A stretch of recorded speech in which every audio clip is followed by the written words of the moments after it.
good afternoon, good evening, whatever time it is that you are tuning in. This is Unapologetically Me, featuring me.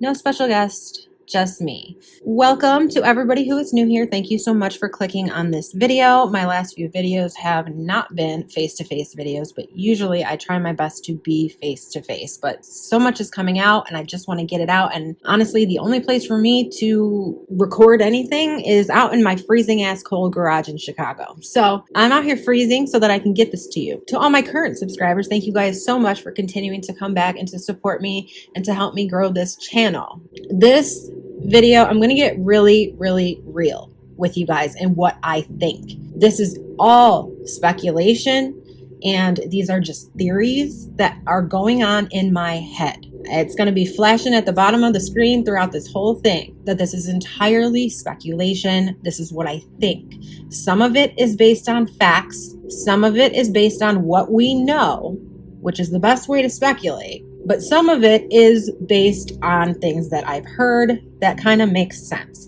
So again, this is all, just consider all of this speculation, rumor, whatever. I normally hate to do this, but it is driving me absolutely flippin' insane and I can't keep it to myself. We need to talk about some of this stuff right now.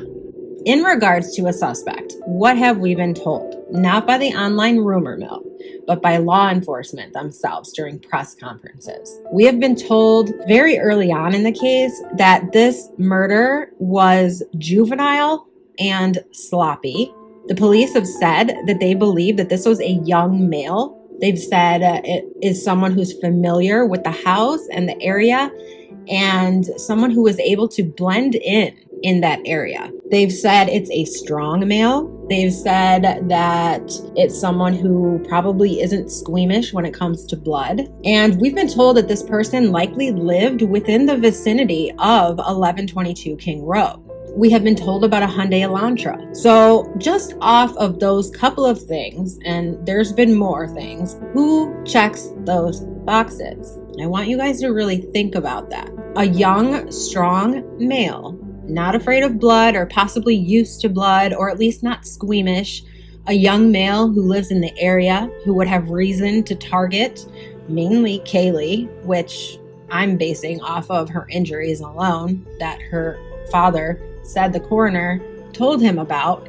Her injuries were more gouges and tears, much more vicious than the rest of them. The police have said over and over and over that this was a targeted attack. A young male who is familiar with the house and possibly lives within the vicinity of the house, someone who was very angry and full of rage, and someone who could have been seen in the vicinity and nobody would have thought twice about it. My question to you is, of the young males that knew the victims, who checks off those boxes? It has been rumored Jack S. lived in the apartments next door and drove a white Hyundai Elantra. We have seen what appears to be a white Hyundai Elantra parked in Jack D's driveway. Where does Jack D live? Well, he lives about one house down from 1122 King Road. In fact, you can see the house perfectly from any window in Jack D's house. Is this a white Hyundai Elantra? I don't like to say things like this. And like I said, this is just my opinion. But the Hyundai Elantra rear lights do this kind of like wing thing up the side of the rear of the vehicle. And this vehicle seems to have rear lights like that. For anyone who says that Jack D is a wimp, you know, look at him, he's scrawny, he's scraggly. Well, you've probably seen older photos of him, but a lot of people don't know that Jack D is actually a very accomplished tennis player. He has been playing tennis since he was a young boy. He isn't that tiny, scrawny little kid that you see in some of the first photos when him and Kaylee were first together. And I'm just gonna ask, to be good at tennis, what do you have to be good at? And I don't mean the logic behind it. I mean physically. What do you have to be good at? What part of your body has to be strong? Your arm? Raising your arm up and bringing it down over and over again with force? Just saying. Kaylee made some posts to her Instagram a while back. Posts of her traveling. And she doesn't seem to be traveling with Jack. But Jack did make some comments on these photos. However, If you look at the time it took Jack to actually make these comments, it's a little bit odd that he would have even made them at all. And the type of comments that he made were certainly not the type of comments that someone who was in love with someone else would post publicly, at least not in my opinion. These are real posts made by Kaylee that Jack D commented on over 100 weeks after she posted them. Now, this is pure speculation, but my guess is he could have cared less to comment on those photos back when she originally posted them because they were probably still together. But after they broke up, he decided to go back and do a little social media stalking of her Instagram and other social media accounts. And he left some pretty jerky comments, in my opinion, such as this one here. Can someone give me a rag to clean up with? I think that comment speaks for itself. And what about this one? Booty got big since. As though he's pointing out that she's gained weight since that photo was taken. Both really nice comments to give your loved one publicly, huh? That was sarcasm to those of you who don't speak it. He did also post a sweet message. This one says, "I love you." But as you can see, it got no response from Kaylee. In fact, Kaylee didn't follow Jack on any social media anymore. But Jack followed all of Kaylee's social media accounts. And then, of course, we have this video that's going around where Jack accompanies the family to the celebration of life. And Steve Gonsalves, Kaylee's father, makes a speech. And when he turns to walk away from the microphone, Jack kind of closes in for a hug to Kaylee's mom. And there's a look that's exchanged between Kaylee's father and Jack D. What does that look like to you? Jack D looks to be concentrating on Steve, kind of like looking straight in his eyes to see if he can read through his eyes. Like he's looking for some sort of, like he's trying to gauge the situation. What does he think of me? What do you think? Steve seems to be looking back at Jack in disgust, in my opinion. He's almost looking like, this makes me sick that I even have to stand up here next to you. You know, and it's almost like he's thinking in his head, I don't know why my wife is so confident. You're innocent. And then he kind of just walks off, leaving his wife behind with Jack. We've already seen that there's somewhat of a rift between Kaylee's mother and father. We've seen it in interviews that they've done. Is it possible that dad is suspicious of Jack, even though mom is not? Before we go, I want to talk about something that the police have not done that I find to be a bit interesting. And that would be putting out a reward for information leading to the suspect. We are over a month in with no suspect in custody, so why no reward? Somebody knows something. And many times when it goes this long without a suspect, rewards are often given as an incentive for people to speak up. I mean, money talks, and a lot of time when police are nearing kind of the end of the investigation where they just don't have anything else to go off of, they put out rewards. We don't have that here. And I'm not saying we're that far in. I am a little bit surprised that no reward money is being offered. Maybe one of you guys knows. If you do, please comment and set my ass straight here. But I thought they were saying no reward. Like they didn't want anyone offering up any reward. That is really weird to me. That's one of the first cases I've ever worked that I've ever heard that. And it leads me to think maybe they already know who did this. And that they're just waiting for confirmation, whether it be DNA or some other type of forensics that they don't have back yet. Maybe they need that car. Moving on, who's the other young male involved? Jack Showalter? Can anybody locate Jack Showalter? Has Jack Showalter given his DNA? Is he really in South Africa with his family? Does he drive a white Hyundai Elantra? We don't know any of this, but I am sure that the police do. In my opinion, I am 100% confident that the person in that hoodie's name was Jack. But was it Jack S or Jack D? I put out a video. It's very, very short. If you haven't seen it, I don't know if anyone else has caught it, but to me, Kaylee says Jack, not Maddie. And to me, that is a male voice responding, not a female's. You can take a look at it, tell me what you think. But again, there's a lot of Jacks, right? General consensus is that was Jack S from the beginning. Some people have said it might be Jack D. Jack S is a hunter. Jack S has been rumored to have anger issues and rage issues. He's also had some rumors spread about him being creepy with women and having altercations with women at his work. due to his creepiness. Was he kicked out of his fraternity for this?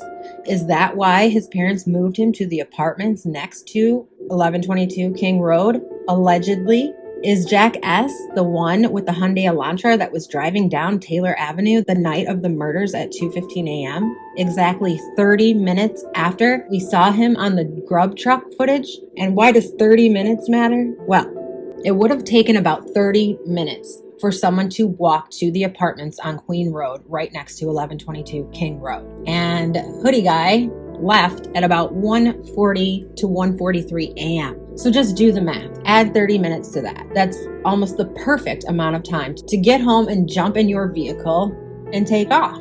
Obviously, this is entirely speculation. Again, this is all just a theory, but I think police already have a lot of this figured out. I think that they're waiting for DNA, maybe waiting on other things that have not been confirmed yet, but I don't think it's going to be too long before we have an arrest. How long is too long? I mean, DNA can take a couple of months, and I have heard that they have about 200 samples to go through, but hopefully it's sooner. There have already been people who have come forward saying that they know Jack S. is responsible for this. That being said, I'm sure there's a few people that don't like him, especially if he's the type of person that he's been rumored to be by some people. On the other hand, I do want to say that there have been other people who have come to his defense saying the exact opposite. They have said that Jack S. is the sweetest and kindest kid ever, and that he would never do something like this. Moving on, who is Kaylee's stalker? Did Kaylee have a legit stalker, as in a random stranger that she didn't know following her around at night? Or could her stalker have actually been her ex-boyfriend, who seemed to be stalking her social media? Could he have been following her around at night? Could she have maybe loosely called him a stalker? Occam's razor, or Occam's razor, however you want to say it, would tell us that the first person to look at in this case would be Jack D. Kaylee and Madison both were blowing up his phone just before they were brutally murdered. Did Jack not answer the phone or respond because he just decided to walk the 20 seconds it took to get to their house instead? It is not unheard of. It's even not rare for someone to be murdered by a lover or an ex-lover. It's actually one of the most common types of murder, crimes of passion. And anyone who says that what happened to Kaylee Gonsalves or any of those roommates was not a crime of passion doesn't know much about crime, in my opinion. The blind rage that is triggered in seemingly normal people when they are unable or unwilling to let go of a person who wants to be free is undeniable. And there are other scenarios that can trigger someone into this blind rage. Let's take a look at this post from Jack D.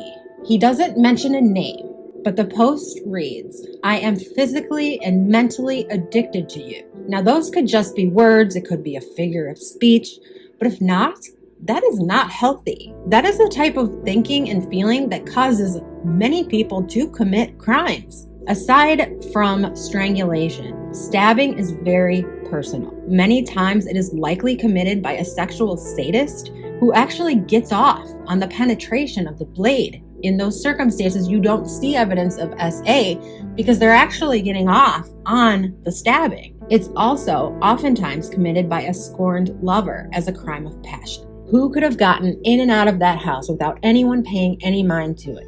Who had access to the trees and the bushes behind the house? Is it so far-fetched to think that Kaylee's ex, who literally lived a hop, skip, and a jump away from her, had all three requirements when it comes to murder? Means, motive, and opportunity. Just being an ex who wanted to get back with Kaylee when Kaylee seemed to have made it clear that she wasn't interested. She was moving away. She was leaving him behind. Was she taking Murphy, the dog, along with too? I mean, was she about to just up and leave him with nothing? Kaylee's mother and sister have said otherwise. They have even gone as far as to say that Kaylee and Jack would have been married with kids if Kaylee were still alive. They are 2,000% sure that Jack D had nothing to do with this. But Kaylee's recent online activity shows me that Kaylee didn't really feel that way anymore. Had she told her parents? Maybe her parents really liked Jack and she didn't want to tell them quite yet that she was actually 100% done with him. Jack had motive and Jack had opportunity. Did Jack have means too? Did Jack own any knives that fit the description? Anybody could have. Did Jack have a good alibi for the night of the murders? Well, yes and no. I mean, he did have an alibi. I'll leave it up to you whether or not you think it's a good, solid alibi. Jack's alibi came from his roommates, who said that he was asleep upstairs and that he never came down the whole night. But take a look at where Jack slept, even on the second floor. In this photo, you can see Jack had no problem going up on the roof. And if we go back and we look at the rest of his house, you can see that at the end of the home, you can basically just climb on and off the roof. Someone could quite easily go out their second story window, hop down roof to ground very easily, down into the trees, down right into that tree line there, follow it around, lie in wait for the girls to go to sleep, and then gaining entrance into their home and exiting the home, going back through the same tree line, hop back up on the roof, back into the window, back to bed. Is that why he didn't answer any of those calls or texts? He was right outside. Now, I'm throwing out scenarios. They're not new. Everybody's thinking kind of the same things at this point. And it all goes back to what police initially said, in my opinion. And that was the profile of the killer. The profile of the killer fits two people very well. It also can fit a few others. Reasons I'm going to ask you, are you the killer? No.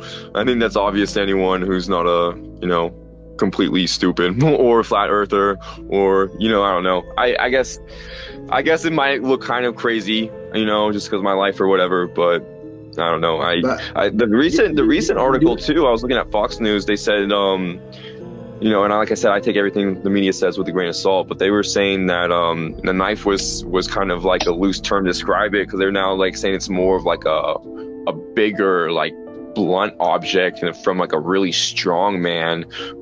So apparently there was like big gate gouges in them and stuff. So I'm kind of picturing like, it's kind of interesting in this area because some of the surrounding areas have a history of lead poisoning. But these two people seem to be the two that are the most likely, in my opinion. What do you think? Thank you guys so much for watching, listening. Please like, share, subscribe, comment. I'm sure this did not make some people happy, and that's okay. It's just my opinion. Everyone is entitled to their own. Have a great week. Please keep these families in your prayers. I will talk to you guys on the next one. Bye-bye.